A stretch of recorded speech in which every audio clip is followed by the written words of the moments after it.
right, we're going to get started because we started late, so I want to make sure that we have enough time. So we'll do intros after, but first I want to see who's in the room. So first, raise your hand if you're just thinking about a K. Okay. Raise your hand if you know you're going to write a K, but you haven't started. And raise your hand if you are writing and submitting one within the next year. Okay. And raise your hand if you're like resubmitting. Okay. I mean, it's not that big of a group. We can see if there's time to break out. But since it's a smaller group, I figure we could talk about like very quickly, like some of the basics. And for those of you who are like deep into the writing, it might be a little bit basic, but we're going to save plenty of time for questions so that we can get to like the nitty-gritty stuff for people who are closer to it. All right. I also thought it'd be nice to do some timelines and stories. So I'm Michelle Lin. I'm a health services researcher at Mount Sinai. I had like a kind of like, you know, I still kind of feel very erratic and all over the place with respect to the types of research I do. But like, if you told me in residency that I was going to be like an NIH-funded scientist, I would have like laughed in your face.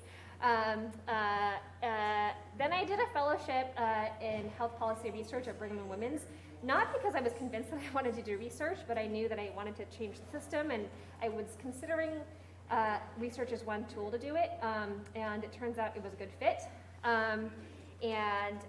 Sort of, you know, found mentors who were incredible and, you know, really probably pushed me towards doing research, even though I didn't feel like I was ready to. I wrote my first grant before I even had any publications. A ton of imposter syndrome about that, and I still do, but it is possible. And funding begets more funding. Because I got a 100K EMF grant as I was finishing fellowship and going into a faculty position at Mount Sinai. And then I actually had my first publication.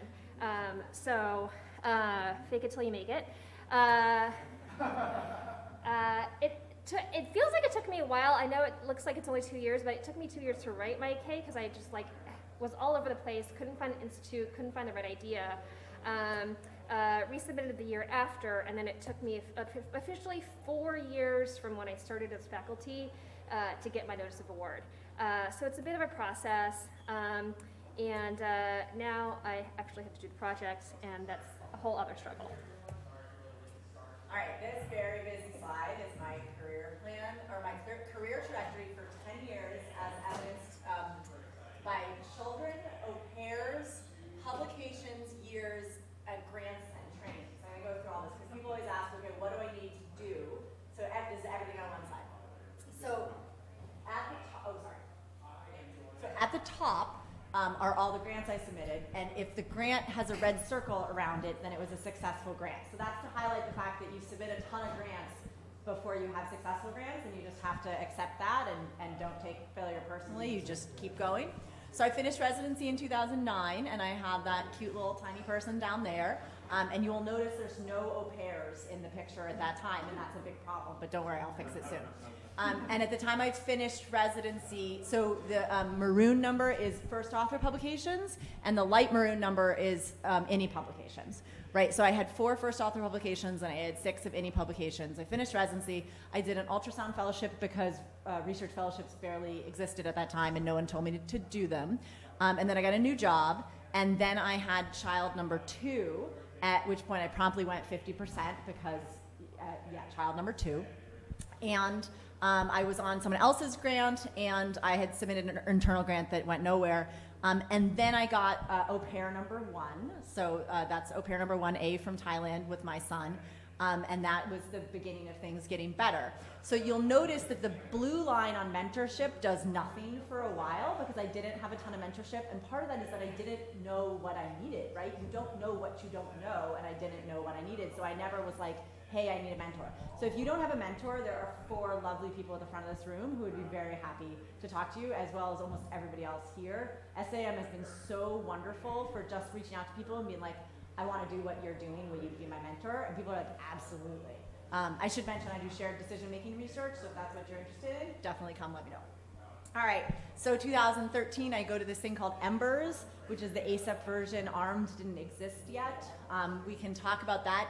As you will see by all the things that happened afterwards, I needed a lot more training than just Embers. It was not by itself. And that's when I really decided, okay, I've got the au pair. I really want to do this. And you start to see the mentorship come up. So there's a couple of meetings, SAEM San Diego, where I started really asking people to be my mentors and finding good mentors. So my mentorship gets better, the papers go up, the second au pair comes, and we start applying for grants. And that's when I took a grant writing course that my hospital invested quite a bit of money in and time in, and I wrote my first RO3, which is the only grant that I've ever had that was like funded on the first try.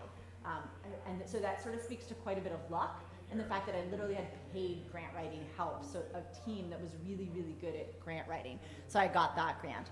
I was then doing grant writing classes, qualitative training, and because I started a master's, because that first mentor that I got said, hey, you need to do a master's. So I did a master's starting 5 years after I graduated residency with au pairs in place. Then you've got all these SAMs, et cetera, and at the top you start to see in 2017 I put in my first K award to HRQ. At the same time I then put in, it was not accepted, I put in a KL2 and a KO8, the resubmission at the same time, and I actually got both of those, but you can only have one of those, so I didn't take the KL2, obviously I took the KO8, which is a 5-year K rather than a 2-year K. And so that my slide ends in 2019, and you can see like where my papers have gone. And then just like as an interesting side note, 2019 through my K, I'm now in my somewhere in my 4th year of a 5-year K. It is, for those of you who are at the RO1 thing, it is time for me to submit an RO1. And I actually have, I just got my 50th paper accepted. Thank you, Austin. And so clearly I should have submitted the RO1 like 2 years ago. But it is what it is. But the babysitters are as important as the mentors, or I should actually probably say the mentors are as important as the babysitters. Hi. There were going to be pictures up there, but that's okay. We're going to make this a simple slide. So I'm Bill. I finished residency in 2013. And in 2012, the year before, I was clearly not going to be a researcher. I hadn't done research. I was a psychology major in college, worked for the Red Cross, and I kind of went in thinking I'd probably do academics, maybe I'd do more of an education pathway. And I think just a few things happened. You know, first, probably like all of you, since you're to this level, you had some sort of research idea. You had a problem that you wanted to fix. You had something. Oh, we've got most of it up. Nice. So my first thing was a problem to address, and that was the end of my residency. And we were looking at different ways to interview applicants, and that kind of started. And also, it was about the same time that social media started to take off.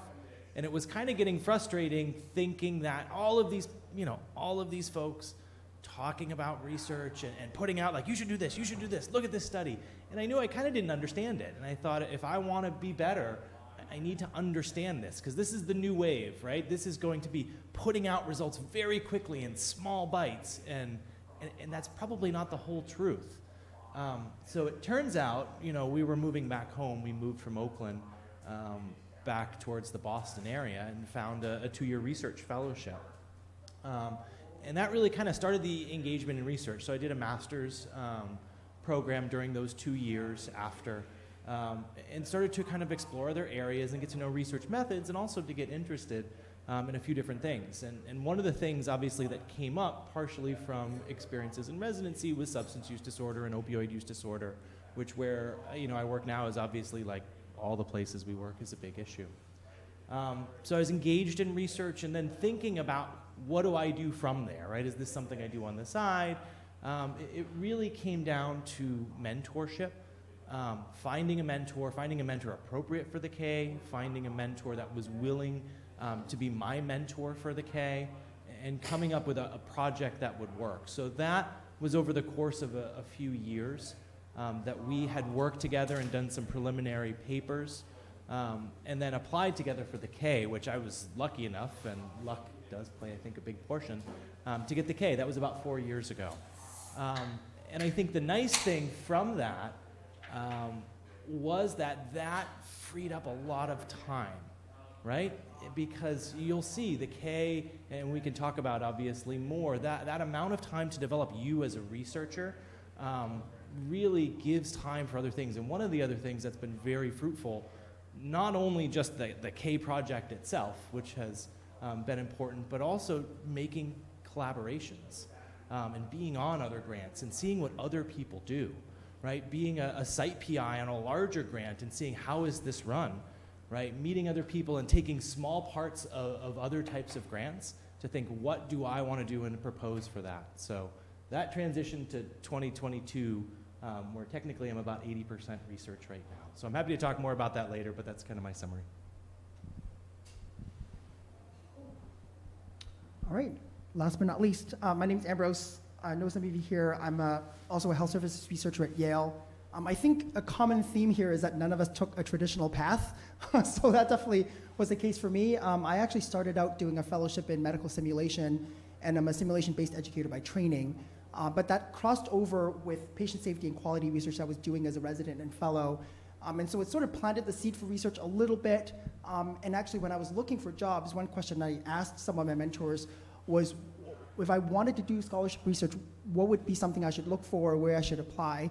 And actually, I got overwhelmingly recommended to go to somewhere where there's researchers and mentors. So I didn't quite understand what that meant at the time. I never thought I would write a K or anything like that, but I knew coming to somewhere like Yale where there were NIH-funded researchers was important. So that was sort of my start, was that I did a fellowship where I stayed at residency along with Michelle, and then I went to Yale to start my, my faculty spot there. And I started getting just baby education grants, like a $5,000 grant, which seemed like nothing, but actually, like Michelle said, a grant begets a grant. And so just having a little bit of that already helped getting a little bit of an RA, understanding how to run and operate a grant, and also then you get in more contact with the research team and the post-awards team and folks that sort of you start learning a little bit, I think, the trade, tricks of the trade. And then I got an intramural grant in our department, started getting more publications, and then the faculty started saying, well, what are you going to do? Are you going to do research? Where are you career-wise? And I think there was a couple of years of resistance, honestly, where I was like, I want to do research, but I don't know if this is going to be my thing. So I was really lucky to get the KL2 at Yale for 2 years, which I tagged a master's on with that, did grant writing courses, did research methods, and then during that time, I applied for the K23 and got it on the resubmission. So I'm on my first year. It's already finishing up, believe it or not. Jesus, time really flies. So it's a 4-year K23 because of the 2 years of KL2. So it'll be 6 years altogether through NIMH. Cool, that's my story. All right, so we're going to talk about this pretty fast because I want to make sure we have time for questions.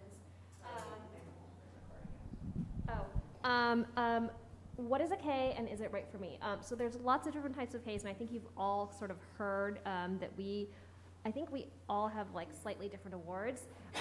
I think the main difference is whether it's institutional or individual. Institutional awards tend to be for 2 years. Individual awards tend to be for 4 to 5 years. But as a rule, you can only have 6 total years of funding. So if you have a 2-year institutional K, you can still write a 4-year. I think we have someone who has that. Oh. I think Westerfer did a 2-year K. It depends on the institute. Some institutes allow it and some don't. Yeah, so it's some institutes. Like NHLDI and NIDDK allow up to 8 years. Yeah. I'm on a KL2 right now and applying for a K, so I just spent a lot. Yes, I mean, that is the holy grail. Sweet. I think it's 7 or 8 years. And if you're like me and applying at NIMHD, they don't know that this is a thing, and so I'm hoping that I can slide it. But it depends on the institute. Yeah, NIMH specifically said no more than 6 years in total, but it is in Yeah, so I stand corrected. But the takeaway sort of being get as much time on a K as possible. Like you need at least 2, or for those of you who are in the R01 talk, you get 40% effort, and that's on the very high end for an R01. So you really need 2 R01s to fund the amount of protected time to do research. And the Ks only give 75 to 100K in salary support, and that's supposed to cover 75% of your time, right? And so I think On the next slide, I'll have a little bit more about that, but like, when am I ready? Like, you should have some research experience. You may not need as much as you like. So like I said, I had like all this imposter syndrome about my publications because I had a grand total of 2 when I first submitted my K. But I also had a master's and an incredibly experienced mentorship team who had prior K awardees and seen them go on to successful R1 funding, and that is key. So when people talk about like what is a mentor, someone who has a track record of getting K awardees on to subsequent independent R1 level awards is what they're talking about. The one thing I want to mention, because I think it's been said, but I don't, it's been danced around, the K is meant to protect your time for 75% of your time for those 2 years or 5 years or whenever it is. And so because of that, the K is about you and developing you. And with that 75% of your time, you're going to use it for classes, you're going to use it for research, you're going to use it for career development. Sometimes that means going to conferences outside of emergency medicine. But it is really all about developing you, which is why it is such a great grant to get. It does not help a lot with your research infrastructure because it doesn't have a ton of money there, and your institution does not necessarily love it because it does not have the indirects, which is a really big amount of money on other NIH and awards. It is much smaller in that respect. So there are sort of these trade-offs, but just to be clear, it is 75% protected time.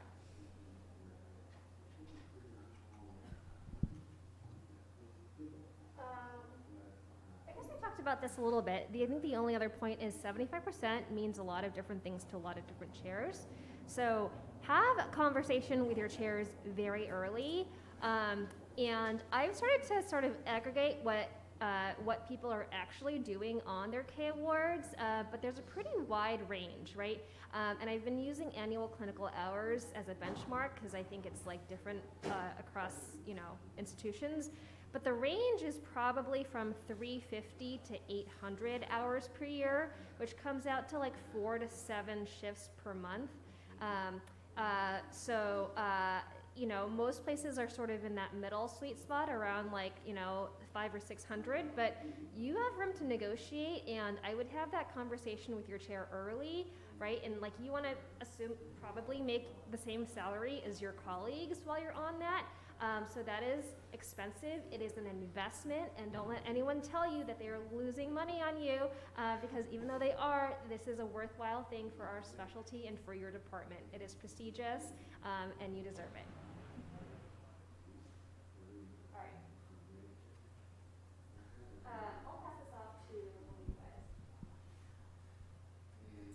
Okay, You want to take this one, or sure, I can't remember which one. Yeah, we said we're just answering which. Yeah, we kind of just like threw things on the slide that we thought would be like helpful for most people. So mentorship is a good one to talk about. Yeah, so I talked a little bit about finding a mentor. Like, there are not a lot of people in emergency medicine who have that track record of having mentored someone onto a K and then onto independent funding. So a lot of people actually find primary mentors for the purposes of the K award outside of emergency medicine. And that opens up the number and types of institutions where you can do this at, like, substantially, right? Because, like, off the top of my head, like, I think 10 EM funded people come to mind. So definitely look outside of EM, especially if you're interested in the clinical area that's like, non-EM. Research in an area that doesn't align with NIH interests. This is always a problem for emergency physicians. There is no emergency medicine institute. The NIH is organized into organ systems, and for someone like me who's interested in systems and populations, there are not natural fits. The one possibility is AHRQ, but their funding really tends to be driven by congressional whims. Those of you who saw Amber in the prior session, she had an 8th percentile ARC grant. There was a K that was not funded after several cycles.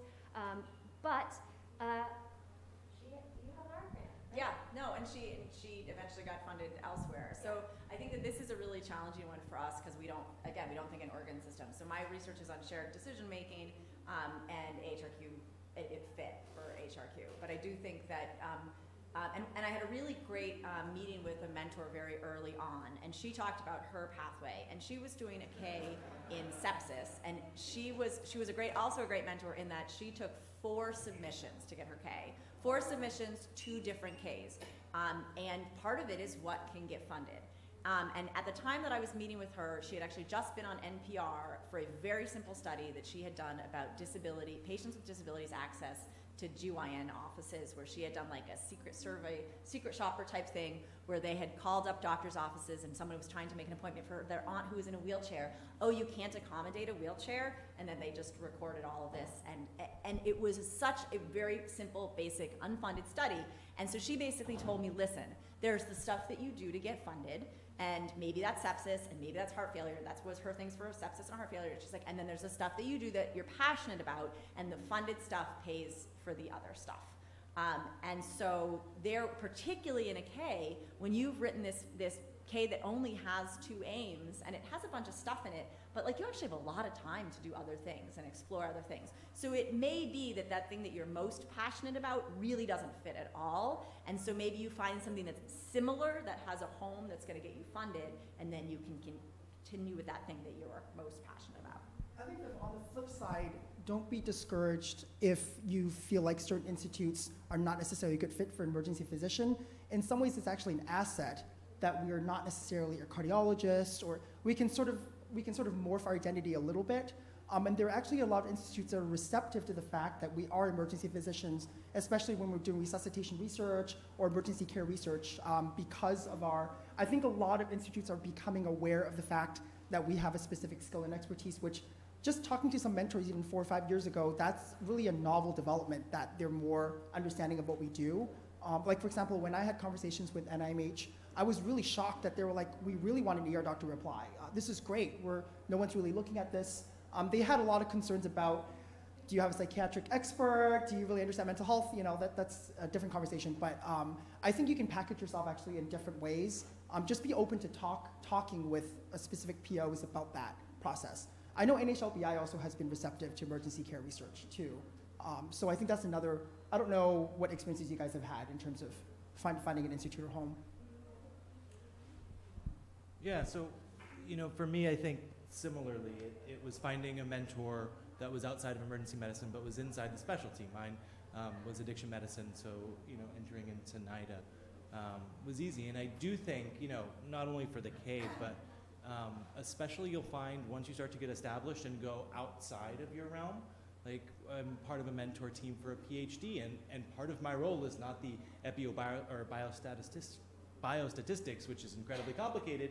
I am the ED consultant. Like I am offering my specialty that I have developed in addiction research from my vantage point of also clinical addiction medicine, to be able to work into that grant and to be able to contribute to that. So I think it's an important part. Before we move on, other questions on stuff we've talked about so far, please interrupt at any point. Yeah, in the back, yeah. I'd love to hear you guys talk a little bit about a mentor team, in addition to a single primary mentor. So I have 3 mentors in 3 different departments, and it really, I struggle with, like, how do I use their time effectively?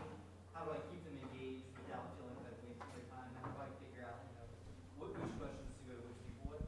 Yeah. I'm happy to start. So, I think for the K, and it actually, if you want to slip to the next slide, when it gets to scoring, it really gets to how, thinking about funding and scoring of the K, and thinking that specifically they state that the purpose is development of high value or benefit for the candidate who has a high potential for developing into a productive, independent scientist, right? And all of those parts. So this is different than the R grants, right? It is really focused on the application as a whole, and each of those areas is scored independently and has equal weight as far as you as a candidate, your career development pathway, your mentor, and I think mostly, and others can talk about this, but mostly for me it was that primary mentor. So for me in getting this, I gotta have a mentor team.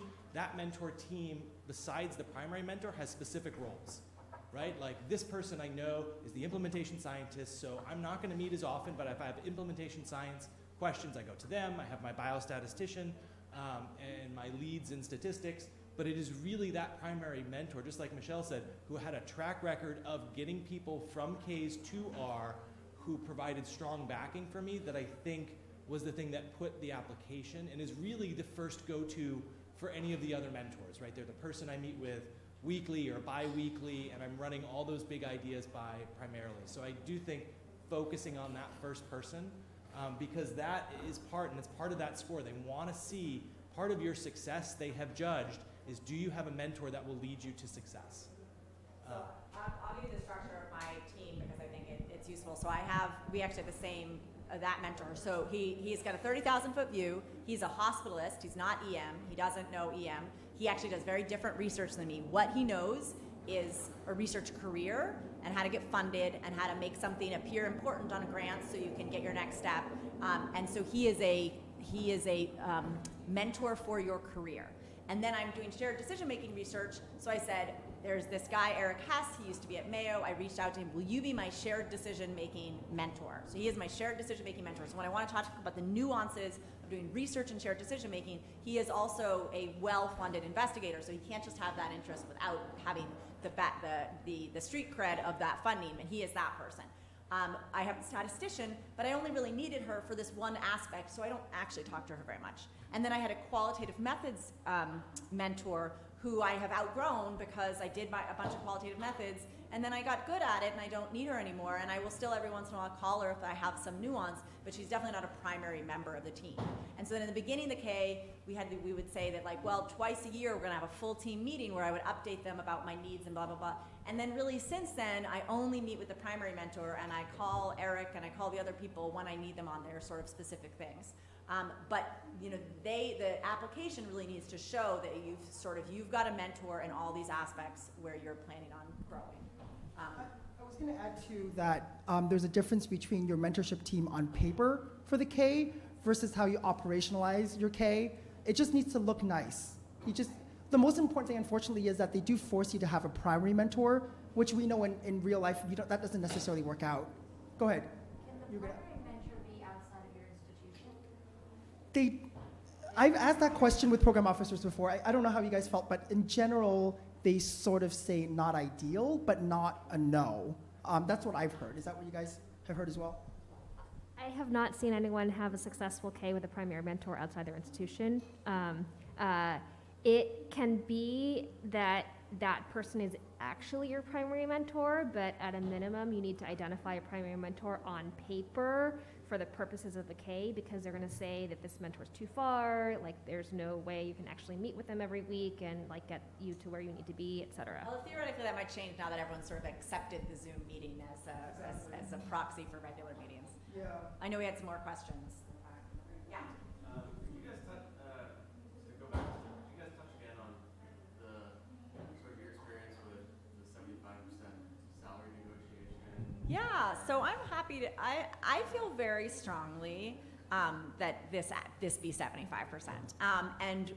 Bill's was the first K at our institution, or our department, I should say, not the institution. And I think that our chair was like, hey, if the federal government is telling me that he's supposed to work clinically 25%, then the federal government is telling me that he needs to work 25%. So for us, that's one shift a week. And I actually was working nights at the time that I got my K, and so we actually get a slight shift reduction for nights. So I would have come down from one shift a week because of my night differential, and he said, no, we have a standing policy that nobody works less than one shift a week because you need to keep up your clinical skills. So I said, that's fair, it's one shift a week. So that's how our institution has interpreted it, and I know that other people have worked up to 2 shifts a week, which I think is too much. But I think that everybody sort of does it differently. There's at least one chair in the room if he wants to talk a little bit more about this, but I don't want to put him on the spot. But yeah, this is a challenging thing. Now, where does my department pay for my time? Because the mismatch here, if you haven't seen it, is that AHRQ is paying about $75,000 for 75% of my time, and my time, 75% of my time costs more than $75,000. So I am very lucky that my institution is investing in us. And the Office of Research, which is separate from the Department of Emergency Medicine, is paying what we call the cap gap, which is this fairly large gap when you get a K. So from other institutions, they find that money at other places, but ideally your chair is finding that money outside of the emergency medicine, and then they are more receptive to helping you really reach that 25%. Can I just ask a show of hands? In all of your departments, how many of you guys know of either a KORD in the past or currently or actively in your own institutions? A lot of you guys. Perfect. So, I mean, I would say those conversations already obviously have happened in the past at some point, and I think talk to those folks. That's what I did. I talked to other KORDs to understand the conversations, and this peer mentoring too has helped a lot to understand that there's a lot of variation across institutions, but I think the conversation needs to happen ASAP, like yesterday, I would say. Sorry, go ahead. Yeah, the only other thing I'll add about the clinical hours is that if your chair is like investing in KORDs, like there's a conversation that they can have with like the dean's office, right? To be like, well, who's going to pay for this cap gap, so that they don't have to like borrow from clinical, revenue to pay for it, which is more painful to the department. We had a new chair come on about 2 years ago, and as part of his startup package, he asked the dean if he would be willing to subsidize that, from a medical school standpoint, like, oh, sure, no big deal, like, right, that's prestigious, it's an investment, but that was a conversation that had never happened before, our department prior to that felt the need to like space out the KORDs because it was very expensive. That may be something that you would like to bring up with your chair. Yeah, remember, it makes your whole institution look good when you get a K, right?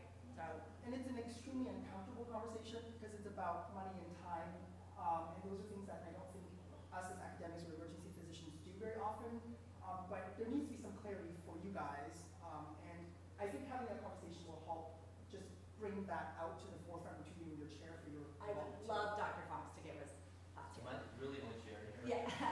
I feel sort of kind of awkward by that, but so when you're right to say that this is the highest form of, frankly, it's the highest level that there is in academic medicine is getting an NIH funded grant. So if you're really going to grow your department in your research footprint, and most, I think in academic medicine, everybody has the same, discover, teach, heal. We do at UCI, and discover the research component, there's a reason why that comes first. It's kind of the sweetest sauce of academic medicine is the research. And so if you're really committed to that, if your department's really committed to that, then you go all in on somebody when they need to get down to one shift a week, and that comes from sometimes clinical revenue. I love your idea of going to the dean.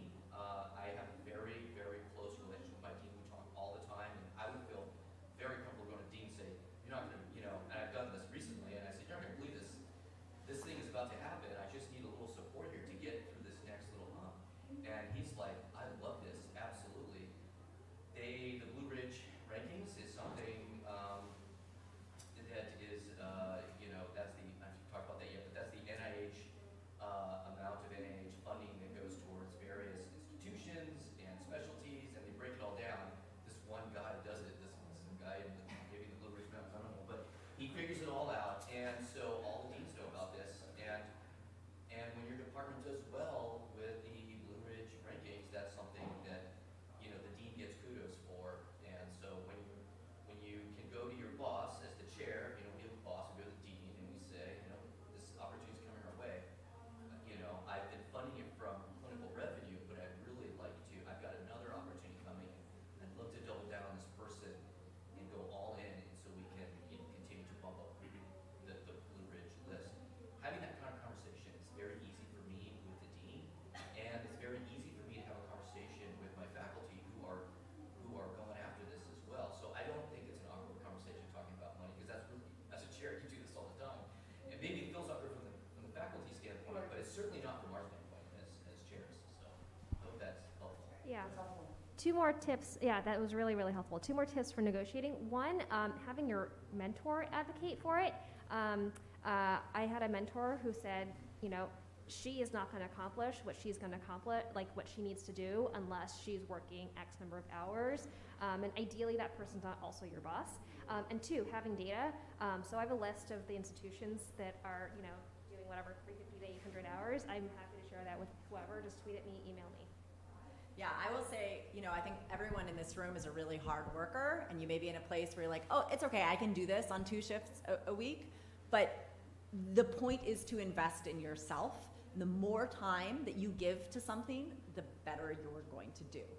And so, don't burn out because you're trying to do too much and that somebody has asked too much of you. The K is supposed to be 75% of your time, so let it be 75% of your time.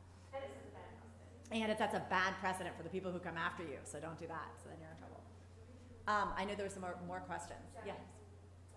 When you think about the amount of time that you each spent writing your K, how do you think you broke it up in terms of proportions contributing to your career development section versus your actual project? I've heard mixed pieces of advice, so I'm just curious, what you think you spent the heaviest amount of time investing in or creating?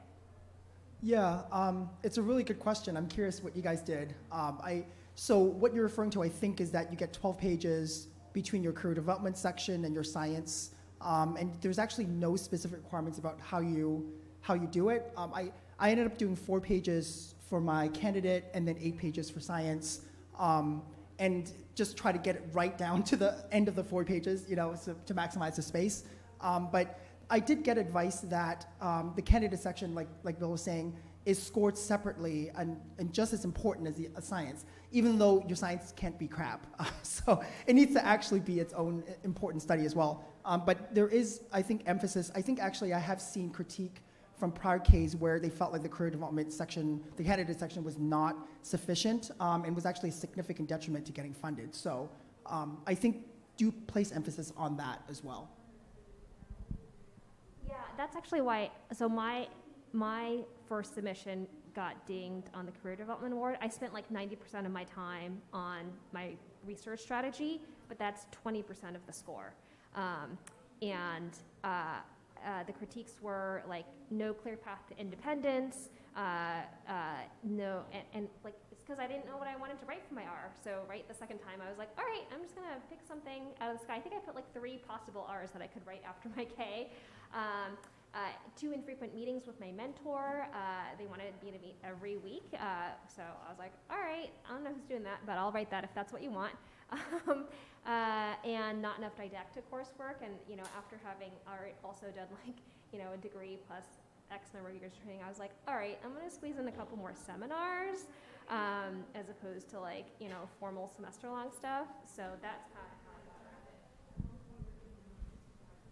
Yeah, I think, I agree. I think from a time standpoint, the research took the longest, and actually my mentors recommended I delay because it just wasn't ready. Our project and our proposal. You still got it in the first round. Well, yeah. But it definitely thinking, that career development, and I think not making the mistake of just putting in a whole bunch of things, not saying, hey, I'm going to get a PhD. Really trying to link it to the fact of, just like Michelle said, where do you think you're going to be? It may not be where you're going to be, right? Mine was on opioid prescribing, and as soon as I got it, I was like, well, that's less relevant now. But it did lay out a pathway of, I'm looking at state laws, so I'm going to take these classes, right? I need to know this advanced statistical method. I need to know more about addiction, so I included that in there. And hopefully that's what they thought, that this lays out a pathway where I can see this person.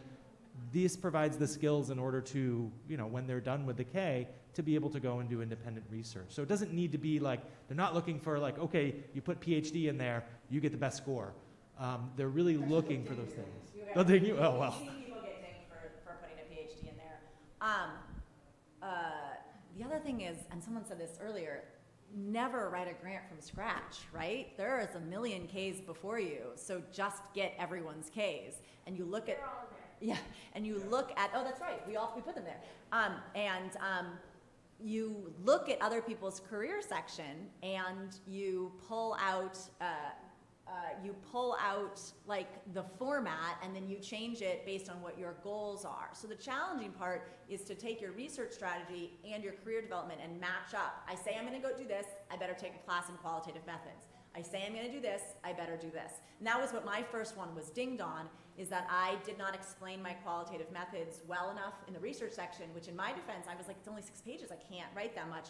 And they're like, but you didn't explain it well, so clearly you need qualitative methods training. So I was like, for my resubmission, I was like, well, I either put in qualitative methods training or I explain it better and I don't have room. So I'm just gonna put in qualitative methods training, even though, by the way, I've already finished a ton of qualitative methods training. It's like, whatever, whatever you need to hear to make you feel better about it, and sort of matching those up. Yes, in the middle. So I just pushed back, I was gonna submit in June and just pushed back to October, which felt like a huge failure and a huge relief at the same time. Yeah. But I know I think should have wiggle room to get some external review, and I'm wondering how you guys went about that process, because it seems like a big deal to ask people to read my thing, and I also want to do it, so I want to do it in a way that thoughtfully brings in feedback from multiple people. Did any of you guys, do you guys have any strategies for that? So that's one of the things after I think we moved from February to a June submission. And basically we hired an external reviewer. The Office of Research agreed to pay, because it's a huge, like, you want this person to spend, this expert, to spend a few hours reviewing and really giving critical feedback. So I can get you the specifics, what we paid and things like that. But this person who had no idea of me, but did know K applications and was a mentor, took it and broke it down. Even just for the fact, as you all know, like when you read something 3,000 times, you start to miss. And so this person, one of the most important things was they pointed out like the disconnects and the parts that were unclear. And that was that was a big help, because all of us had worked on it so much. So. I think that's also where your peer mentors come in. So this has come up a lot, and I think it's worth thinking about. So you have the mentors on paper, and then you have the peer mentors. So I'm in my K, so I'm towards the end of my K, so maybe I could be a mentor on someone else's K, but only really just now. But over the last 3 years, I've dealt with a lot of the same problems that everyone else deals with, and so we mentor each other. How did you deal with this? How did you deal with that? Will you look at this grant application? So there's a lot of people who are in a very similar place as you who really end up being a peer mentor, and they're going to want you to read their Ks. And so leaning on them, and they may not have all the answers as that primary mentor does, but you also feel a lot better about asking them the questions that you're like, oh, this is kind of a dumb question. I don't want to ask my primary mentor. The other thing is, as a KL2 scholar, the CTSA consortium is actually super helpful. They have the annual translational science meeting, and they have mock study sections there as well for KNR scholars. And they were super helpful. Just even sitting and listening to it was really helpful too, in terms of the feedback.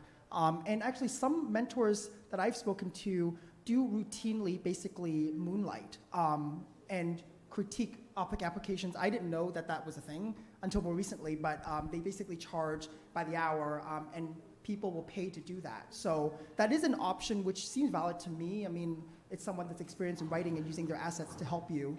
So that's another option as well, if you know of anyone. Yeah, and just more concretely, your primary mentor should read every page at a minimum, and then ideally get 1 or 2 other people who are relatively experienced to read the strategy and your candidate section, and then like at least 20 people should read your aims. And I'm happy to read your aims. Like, it doesn't take that long, and we're all sort of nodding, so we volunteered ourselves. We'll read your aims. If your primary mentor is not reading incredibly critically, they may not be the best primary mentor. Your primary mentor is really invested in your success, and therefore they really should be reading it very critically. All right, one more question. Assuming you do need multiple rounds of submission, what are some good things to be doing kind of in between those submissions, while you're waiting for your reviews?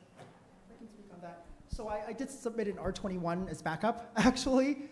So that's one option. I know just in the art didactic, they were like, don't submit an R21, it's a waste of time. But it is 6 pages instead of 12. It's still a pain in the butt, but. But you did a lot of work. Exactly. And I think kind of like what Mark was saying during that art didactic, you're just repurposing grants all the time. If you get no from something, like for example, for my KL2, I actually submitted that as an R21 twice to the Occupational Health Institute, and then I tried it again for a different place, and then I just shopped it around, and basically people were like, the science is useful, you may be able to repurpose one aim and do that for something else. And so if there are side projects that are complementary, that could be another option, because I was worried that my funding was going to run out. So that was one option. I know you did an RO3 as well. Yeah, I would say you can start whatever you can do in a limited time. You know, you don't have 75% protected time, but hopefully you have some amount of protected time. So whatever time you have, I just started working on the grant. And so you mean, because like the number one thing that determines whether you're going to get a K is whether you keep resubmitting, right? That's how it's perseverance above everything else. So if you're pretty sure that you're going to keep going on this pathway, you might as well start the research, and then you're that far ahead when you actually finally do get it. Those are our email addresses. We just changed mine, so if you took a picture before, this is my correct email address. I'm very happy to hear from all of you. We're all very happy. You're welcome to share all the K resources. More K awardees is so great for our specialty, so we're super excited about that. That being said, I want to bring up a point of controversy that might be worth talking about next year. There are a bunch of RO1 awardees at SAEM who didn't get Ks. Now, they often had a KL2 or a K12, a 2-year K, and then as they submitted Ks and their Ks were rejected, they decided to jump the long K and go for RO1s and were successful. And so if you feel like you've gotten a lot of experience and you've got some prelim data, it is not an unheard of thing to do. I don't regret my path. My last 4 years, I've really appreciated what I've done. But I do ask myself, if I hadn't gotten my K and I had just gone straight for an RO1, maybe I would have had an RO1 earlier than I will eventually have an RO1.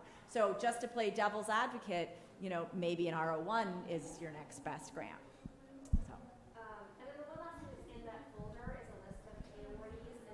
Medicine who have offered to make themselves available for those of you who have questions, since we obviously didn't cover all the content areas. So there should be a Google Sheet in there, and we just ask that you use their contact information respectfully. Thank you, guys.